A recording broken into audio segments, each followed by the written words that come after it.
নমস্কার।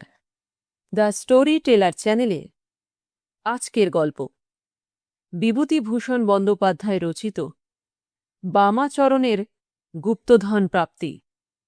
গল্প পাঠে আমি অনিন্দিতা। বামাচরণের জন্মের সময় নকিপুরের যদু চক্রবর্তী বলেছিলেন, এ ছেলে একদিন রাজা হবে। যদু চক্রবর্তী এই অঞ্চলের মধ্যে একজন বড় জ্যোতিষী, তার কথার দাম আছে। কিন্তু বামাচরণের জন্মদিনটির পরে বহু বছর কেটে গিয়েছে। রাজা হওয়া তো দূরের কথা, রাজসভার একজন ভালো গোছের প্রহরী হবার লক্ষণও বামাচরণের মধ্যে দেখা যাচ্ছে না। অল্প বয়সে বামাচরণ তার মামার বাড়ি থেকে স্কুলে পড়ত। 4th ক্লাসে উঠবার সময় ফেল করে সে লেখাপড়া ছেড়ে দিল। বলল, ছোট ছোট ছেলেরা উঠবে নিচে থেকে আমার ক্লাসে, তাদের সঙ্গে পড়তে লজ্জা করে। সুতরাং বামাচরণের লেখাপড়া হল না। মামারা বলল, লেখাপড়া যদি না করো বাপু, তবে এখানে বসে বসে অন্ন ধ্বংস করে আর কি করবে, বাড়ি চলে যাও। বাড়ি এসে যখন সে বসল, তখন তার বয়স 14-15 বছর। অজ পাড়াগাঁয়ে বাড়ি, সেখানে থেকে চাকরির চেষ্টা করা চলে না। এই সময় তার এক ভগ্নিপতি তাদের বাড়িতে এলেন কিছুদিনের জন্য বেড়াতে। তিনি পশ্চিমে কোথায় রেলে চাকরি করেন। বামাচরণকে উপদেশ দিয়ে গেলেন টেলিগ্রাফি শিখতে, তাহলে রেলে চাকরি হবার সম্ভাবনা আছে। কলকাতা থেকে তিনি বামাচরণকে একটা ঢোককলও আনিয়ে দিয়ে গেলেন, আর টেলিগ্রাফ শেখবার একখানা বই। বামাচরণ সর্বদা গম্ভীর চালে থাকত। সমবয়সী ছোট ছোট ছেলেদের সঙ্গে মিশলে তার মান যাবে। আরেকটা মজা ছিল তার, সে তাদের নানা রকম বৈষয়িক উপদেশ দিত। যেমন হয়তো ছেলের দল ওদের বাড়ির সামনের কদবেল গাছে উঠে মহা হইচই করছে, ও এসে গম্ভীর মুখে বলল, এই নাম, গাছ থেকে সব নাম। বামাচরণ বলল, কদবেল তো খাচ্ছিস, এদিকে ঘরে যে অনেকে চাল নেই সে খোঁজ রাখিস? শুধু কদবেলে কি আর পেট ভরবে? যা, যাতে 2 পয়সা রোজগার হয় তার চেষ্টা করগে যা। বামাচরণের বিজ্ঞ ধরনের কথাবার্তায় বেশ কাজ হল। পাড়াগা জায়গা, সকলেরই অবস্থা অল্প বিস্তর খারাপ। প্রত্যেক ছেলেই জানে যে তার বাপ মার অবস্থা ভালো নয়। অতএব বামাচরণের কথায় অনেকেরই মনের মধ্যে কোথায় ঘা লাগল। তারা মাথা নিচু করে যে যার বাড়ি চলে গেল। এই সময় ওর ভগ্নিপতি এসে ওকে ঢেকি কল দিয়ে গেলেন। গ্রামের ছেলেরা প্রশংসমান দৃষ্টিতে চেয়ে চেয়ে দেখত। বামাচরণ দিনরাত গম্ভীর মুখে ওদের বাড়ির পশ্চিমের ঘরে বসে ঢেকি কলটাতে টরে টোক্কা অভ্যাস করছে। ঝড় নেই, বৃষ্টি নেই, শীত নেই, গ্রীষ্ম নেই, দোল নেই, রাস নেই, শনিবার নেই, রবিবার নেই, কি সে অধ্যাবসায়! দ্রোণাচার্যের কাছে ধনুর্বিদ্যা শিখতে অর্জুনও বোধহয় এত অধ্যাবসায়, এত মনোযোগ দেখাননি। তা তিনি মল্লভূমিতে কাঠের বিবিধ পাখি বিদ্ধ করে যতই নাম করুন গিয়ে। বছরখানেক টেলিগ্রাফ শেখবার পর বামাচরণ রেলের চাকরির চেষ্টা করল, কিন্তু অদৃষ্টের দোষে কোথাও কিছু হল না। গায়ের ছেলেদের সে বলতো, জানিস, আর রেলের সাহেব আমার দরখাস্তের জবাব দিয়েছে, তার নিজের হাতের সই আছে। ছেলেদের মধ্যে 2-1 সম্ভ্রমের সঙ্গে জিজ্ঞেস করত, কি লিখেছে বামাচরণ দা? লিখেছে, এখন চাকরি হবে না, পোস্ট খালি নেই, খালি হলে জানাবে, দাঁড়া। তারপর সে পশ্চিমের কোঠায় তার ঘর থেকে একখানা লম্বা খাম নিয়ে এসে তার মধ্যে থেকে ছোট্ট একটা ইংরেজি লেখা কাগজ বার করে সকলের সামনে বাতাসে 2 বার উঁচু করে উড়িয়ে বলতো, এই দেখ। কিন্তু এত করেও কিছু হলো না। মাসের পর মাস কেটে গেল। সাহেবের সে চিঠি আর পৌঁছল না। হঠাৎ মেঘভাঙা আকাশে একদিন চাঁদ উঠল। বামাচরণের পিতা ছিলেন সেকালের ফৌজদারি কাছারির নাজির। যখন তিনি মেহিরপুরে, সে সময় বম্পাস সাহেব মেহিরপুরের জয়েন্ট ম্যাজিস্ট্রেট। সাহেব নাজির মশাইকে খুবই খাতির করত, ভালোও বাসত। বামাচরণের বাবা বৃদ্ধ বয়সে পেনশনভোগী অবস্থায় নিজের চণ্ডীমণ্ডপে বসে সমবেত বৃদ্ধ মণ্ডলীর কাছে চাকরি জীবনের গল্প করতে করতে বলতেন, বম্পার সাহেবকে তো আমিই কাজ শিখিয়েছি। ছোকরা সিভিলিয়ান, নতুন বিলেত থেকে এসেছে তখন। ট্রেজারি অফিসের হিসেব রাখতে জান বেরিয়ে যেত। আমায় বলতো, শোনো নাজির, এ আমার পোষাবে না।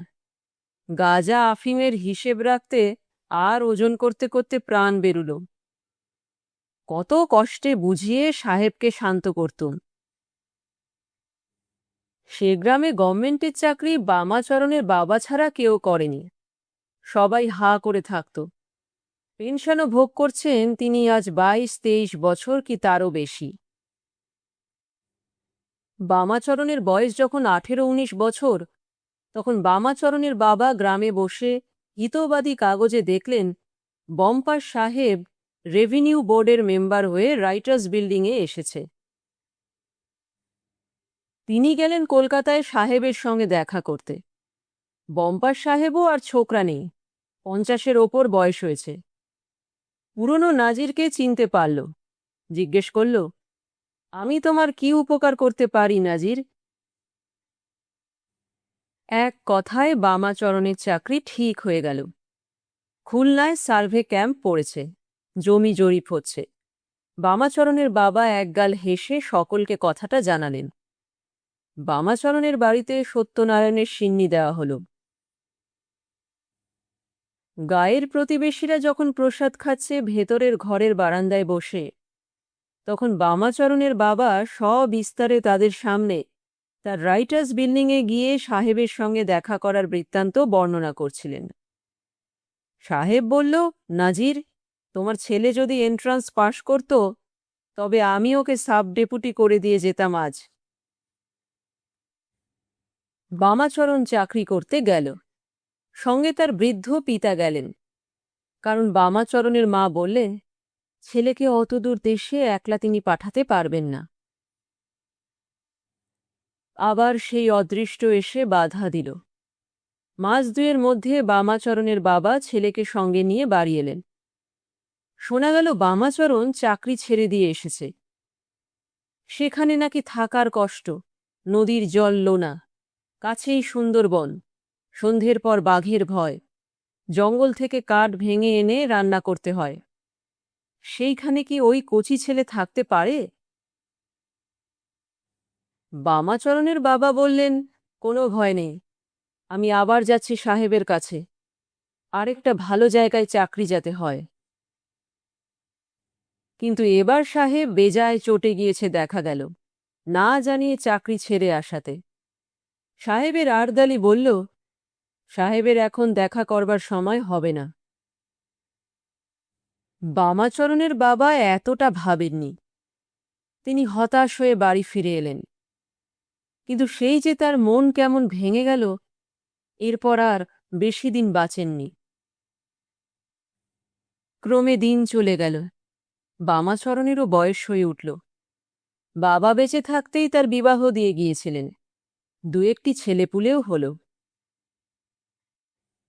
গ্রামের যেসব ছোট ছোট ছেলেদের বামাচরণ গম্ভীর মুখে উপদেশ দিয়ে বেড়াত, তাদের মধ্যে অনেকে এখন বিদেশে বেরিয়ে ভালো লেখাপড়া শিখেছে।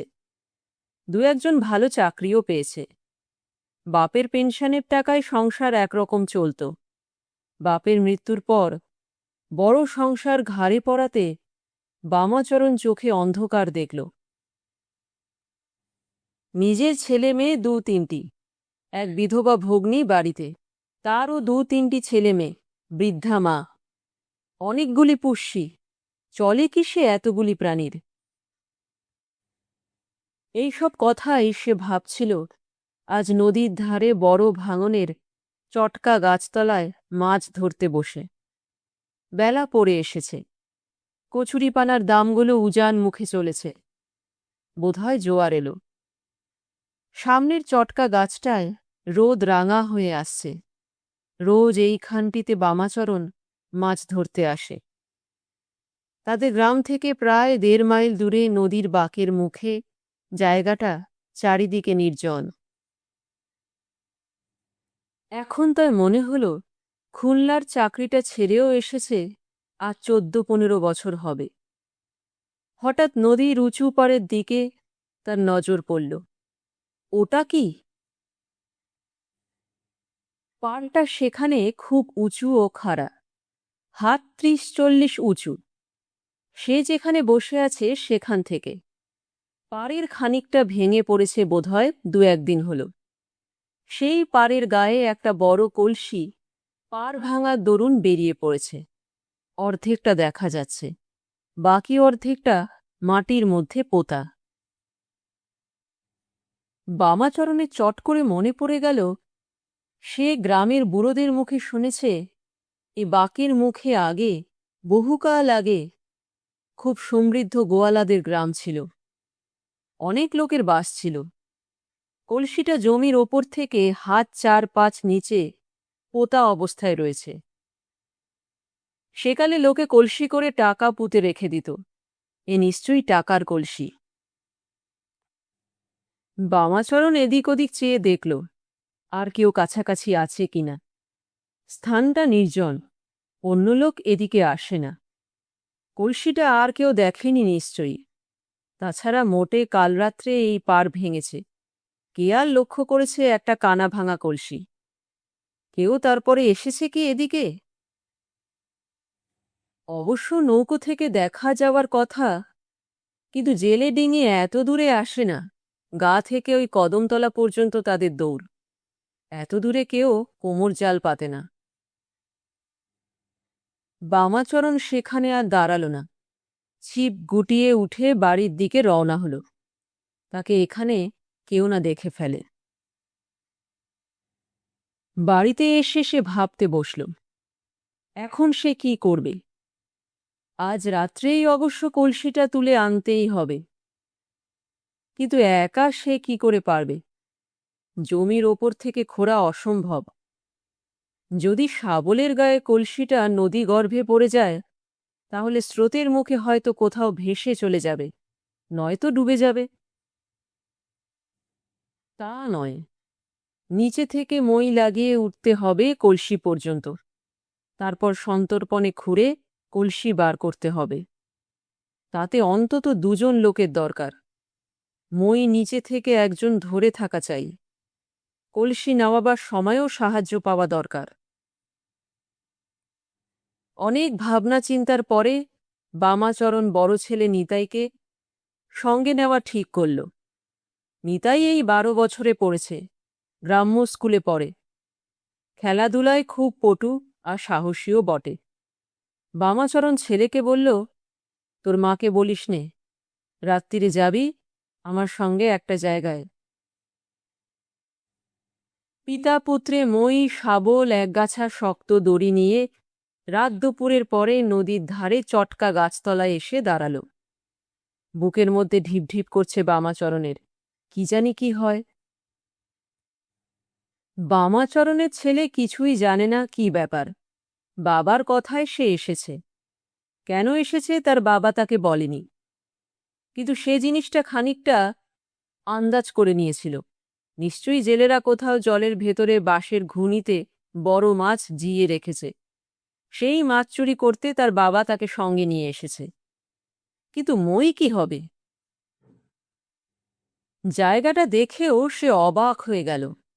বাবাকে বলল, বাবা, এত দূরে তো জেলেরা কোমর ফেলে না, এ তো চটকার তলার বাঁক। তার বাবা ওর মুখের দিকে চেয়ে বলল, জেলেদের সঙ্গে আমাদের কি দরকার? নে, মইটা এখানে বেশ করে লাগা। অতি কষ্টে বামাচরণ মই বেয়ে ওপরে উঠল। নিতাই খুব অবাক হয়ে গিয়েছে। পাড়ের ওপর মই দিয়ে কি হবে? কি আছে ওখানে? সে একটু হতাশও যে না হয়েছে এমন নয়। বড় মাছ নয়, তাহলে হয়তো বাবা কোনো ওষুধের শেকড় কি মুথো ঘাসের শেকড় তুলতে এসেছে। অনেক সময় রাত্রেই ওষুধের গাছ তুলতে হয়, সে জানে। তার ভয়ও হচ্ছিল। চারিদিকে অন্ধকার, নদীর জলের ছলাৎ ছলাৎ শব্দ হচ্ছে, ডাঙায় ছোট ছোট ঢেউ লেগে। এখানে ভূতের উপদ্রবের কথা অনেকে বলে। শ্মশান এখান থেকে খুব বেশি দূরে নয়। নিতাইয়ের গাটা ছমছম করে উঠল। তার বাবা ওপরে গিয়ে পাড়ের গা খুঁড়তে লাগল। সে নিচে থেকে অন্ধকারে তেমন কিছু দেখতে পাচ্ছে না বাবা কি খুঁজছে। একবার সে বলল, কি বাবা, মুথোর শেকড়? বামাচরণ চাপা গলায় বলল, আহ, চুপ কর না, মই ধরে থাক, তোর সে কথায় দরকার কি? নিতাই চুপ করে রইল। কিন্তু ওষুধ খুঁড়তেও কি এত সময় লাগে? সে অন্ধকারের মধ্যেই মইয়ের নিচে একা দাঁড়িয়ে অত্যন্ত অশান্তি বোধ করছিল। বাবার ভয়ে কিছু বলতেও পারছে না। অবশেষে অতি কষ্টে ভারী ও কালো একটা কলসি নিয়ে বামাচরণ মই থেকে নামল। নিতাই অবাক হয়ে বলল, কি বাবা এতে? চুপ কর না, কেবল চেঁচামেচি। তোর সব কথায় কি দরকার? শাবল আর মইটা নিতে পারবি একলা? কেউ না দেখে এই জন্য বামাচরণ বাঁশবনের পথ দিয়ে চলল। বেশি রাত্রে গ্রামে চৌকিদার পাহারা দিতে বার হয়। কি জানি, যদি সে এ অবস্থায় হঠাৎ চৌকিদারের সামনেই পড়ে যায়। বামাচরণের বুকের মধ্যে ঢিপ ঢিপ করছে। কলসিটা বেজায় ভারী, নিশ্চয়ই কোনো জিনিসে ভর্তি। কলসির মুখটা একখানা পাথরের ছোট খুঁড়ি দিয়ে চাপা ছিল। বহুদিন মাটির মধ্যে থাকার দরুন সেটা এমন দারুণ এঁটে গিয়েছে যে অস্ত্র দিয়ে চার না দিলে খোলা যাবে না। বাড়ি পৌঁছেই বামাচরণ বাইরের দরজা বন্ধ করে দিল। স্ত্রীকে বলল, একটা আলো নিয়ে এসো তো। ওর আর বিলম্ব সইছে না, এক্ষুনি সে কলসির মুখ খুলে দেখবে। নিতাইয়ের মা একটা কাজ ভাঙা সেকেলে লণ্ঠন নিয়ে উঁচু করে ধরল। বিস্ময়ের সুরে বলল, কলসিটাতে কি?